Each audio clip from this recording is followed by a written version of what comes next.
वर्ष था 1948 और तिथि थी 14 मार्च। नमस्कार। आइए आज के इस वीडियो में आपको हम एक कहानी सुनाते हैं। कहानियां सुनना किसे अच्छा नहीं लगता, और बात जब अपने ही इतिहास के कुछ रोचक कहानियों की हो, इंटरेस्टिंग प्रसंगों की हो, तो क्या ही कहना।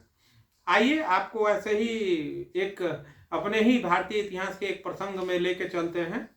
वर्ष था 1948, तिथि थी 14 मार्च। देश को आजाद हुए बमुश्किल 7 महीने हुए थे।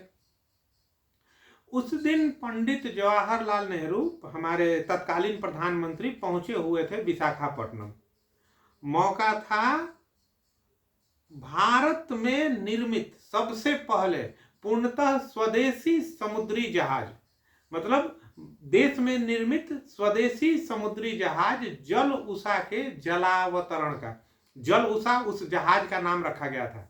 जो पहला जो देश में बना हुआ समुद्री जहाज था उसका नाम रखा गया था जल उषा। उसको उस दिन जलावतरण करना था। जलावतरण मतलब कि जहाज का उद्घाटन करना, जहाज को पानी में, समुद्र के पानी में छोड़ना।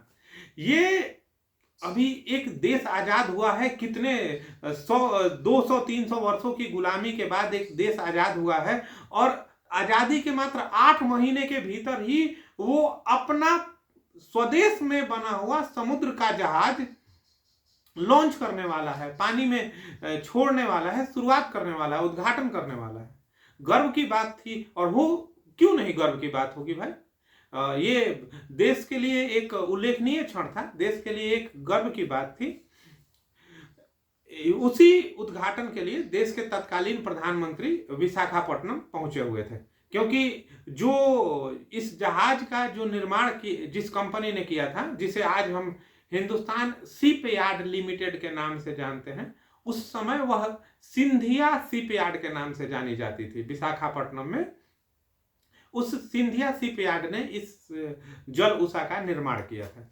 ये जो जहाज बनाने वाली कंपनी है, इस सिंधिया शिपयार्ड का जो मालिक थे उनका नाम था सेठ वालचंद हीराचंद। उन्होंने 1940-41 में इस कंपनी की शुरुआत की थी विशाखापट्टनम में, और उन्हीं के नेतृत्व में इस कंपनी ने अपना जल उषा का निर्माण पूरा किया था। अब देखिए, ये जो सिंधिया शिपयार्ड कंपनी है, वो उस समय उस जो उद्योगपति वालचंद हीराचंद थे उनकी निजी कंपनी थी, प्राइवेट कंपनी थी।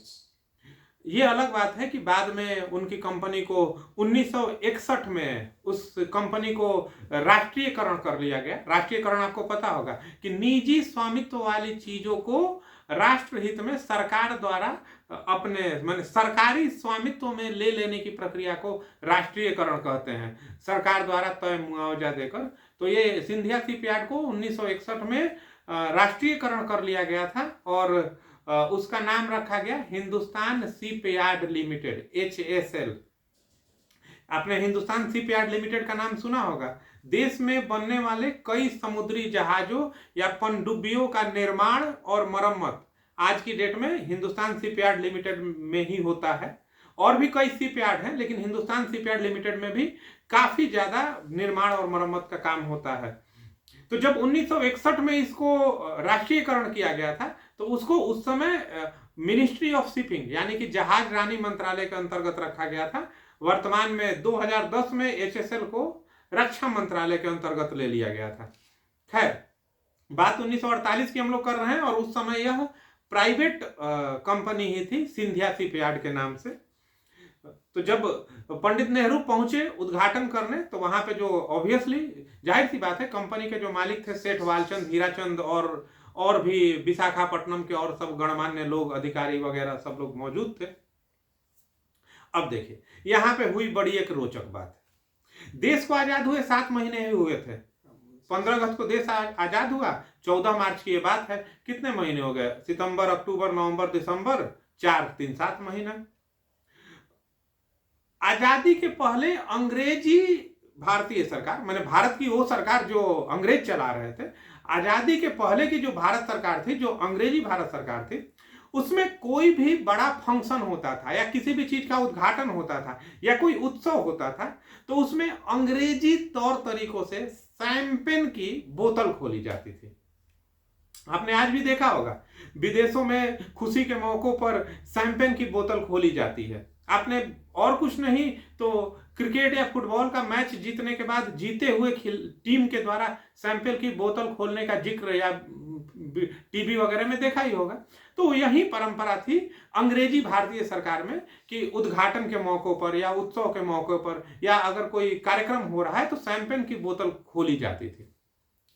आजाद, अब तो देश आजाद हो चुका था। अब प्रश्न ये था कि यहां पे क्या होगा। यहां भी एक उद्घाटन होना है, बड़ा उद्घाटन होना है, गौरवपूर्ण है। जरा सोचिए क्या हुआ होगा। गांधी जी जो कि शराबबंदी के कट्टर समर्थक थे, शराबबंदी के प्रबल समर्थक थे, उनकी मृत्यु अभी 2 महीने पहले 30 जनवरी 1948 को गांधी जी की मृत्यु हो चुकी है। और गांधी जी के भारत में, जो कि गांधी जी शराबबंदी के समर्थक थे, वहां उत्सव के मौके पर क्या आपको लगता है कि शैंपेन की बोतल खुली होगी या कुछ परिवर्तन हुआ होगा?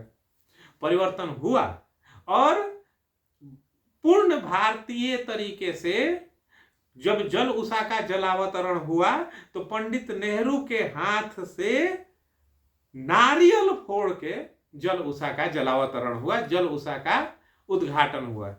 मतलब कि शैंपेन की जगह पर नारियल आते ही भारत ने, स्वतंत्र भारत ने भारतीयकरण की दिशा में, यानी कि अंग्रेजी लहजों, अंग्रेजी तौर तरीकों को छोड़ भारतीय तौर तरीके अपनाने की दिशा में एक कदम और बढ़ा लिया।